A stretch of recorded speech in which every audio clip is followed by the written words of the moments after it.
Sallallahu ala Muhammad. Sallallahu Assalamualaikum warahmatullahi wabarakatuh.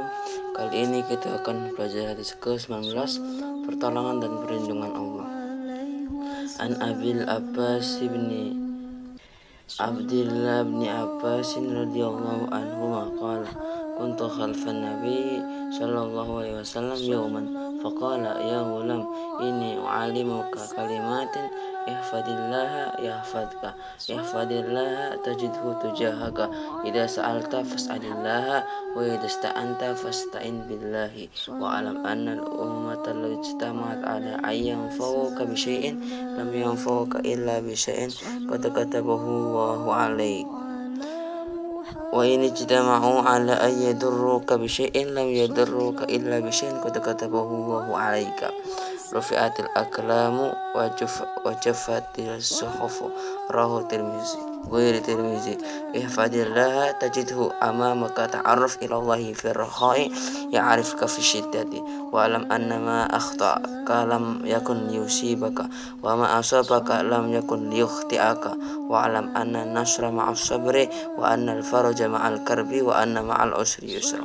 Abu Abbas Abdullah bin Abbas radhiyallahu anhuma berkata, suatu hari aku berada di belakang Rasulullah. Dalam konteks ini beliau sudah membonceng kepada Rasulullah. Beliau bersabda, nah aku hendak mengajari beberapa kalimat. Jagalah Allah, pasti Dia menjagamu. Jagalah Allah, Dia senantiasa bersamamu. Jika kamu memohon sesuatu, mohonlah kepadanya. Jika meminta pertolongan, minta tolonglah kepadanya. Ketahuilah, seandainya semua umat manusia bersatu untuk memberikan suatu kebaikan kepadamu, mereka tidak akan mampu kecuali yang sudah ditetapkan Allah untukmu.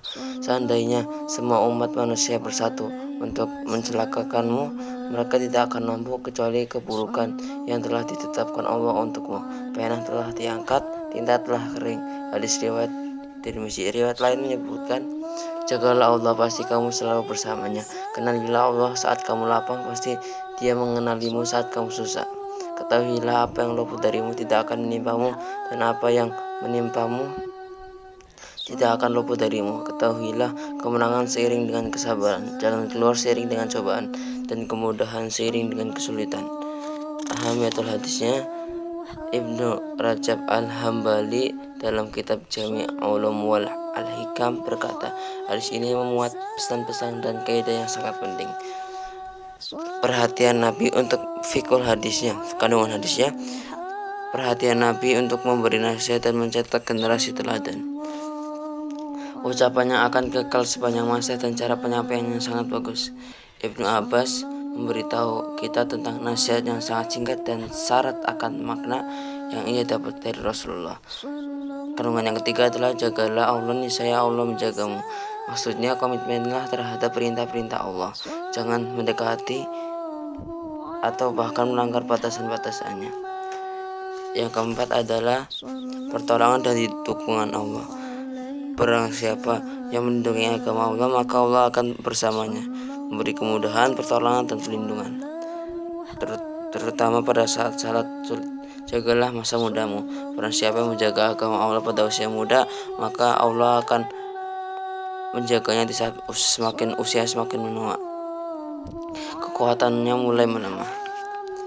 Orang-orang yang selalu bersyukur akan mendapat pertolongan.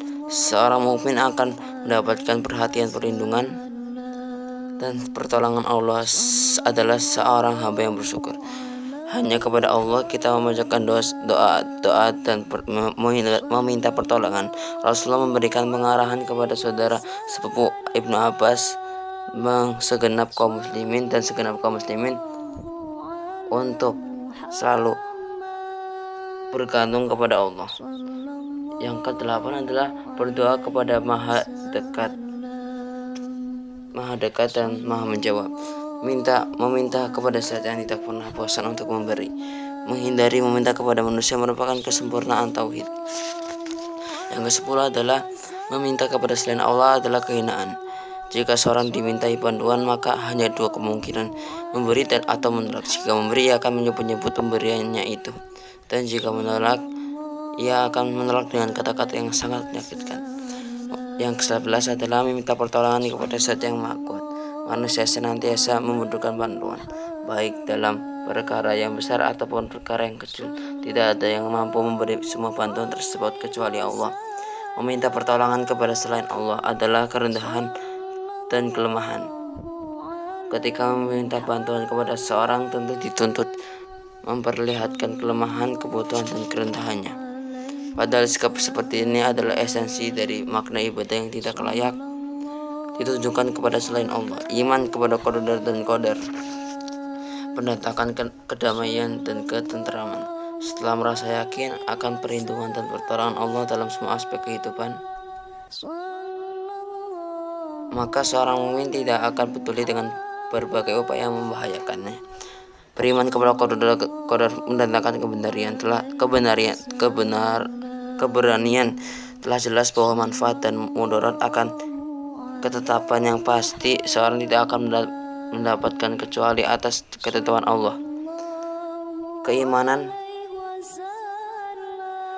bukanlah menyerah, tawakal bukanlah pasrah. Iman kepada qadar dan qadar dengan pengertian di atas adalah argumentasi untuk mementahkan anggapan sebagian orang-orang bodoh yang senantiasa bergelimang harta. Kemenangan hanya akan didapat dengan kesabaran. Sabar dibagi menjadi macam-macam. Yang pertama, sabar dalam ketaatan meninggalkan kemaksiatan. Sabar terhadap musibah, sabar terhadap perlakuan tidak baik dari orang lain, sabar di medan dakwah, sabar di medan perang. Berarti ada 5. Yang nomor 18 adalah jalan keluar selalu diiringi dengan kesusahan. Setiap kesulitan pasti ada kemudahan. Seorang guru sebelum menyampaikan pelajaran hendaknya ia merasakan semangat ingin tahu di kalangan anak didiknya. Barang siapa yang berada dalam kebenaran, mendakwakan kebenaran atau melakukan amar ma'ruf nahi munkar, niscaya segala tipu muslihat orang-orang kafir dan musuh-musuh Allah lainnya tidak akan bisa mencelakakannya. Setiap muslim berkewajiban melaksanakan apa yang diperintahkan dan meninggalkan apa yang dilarang. Semoga bermanfaat. Wassalamualaikum warahmatullahi wabarakatuh. Sallallahu alaihi wasallam. Sallallahu ala Muhammad.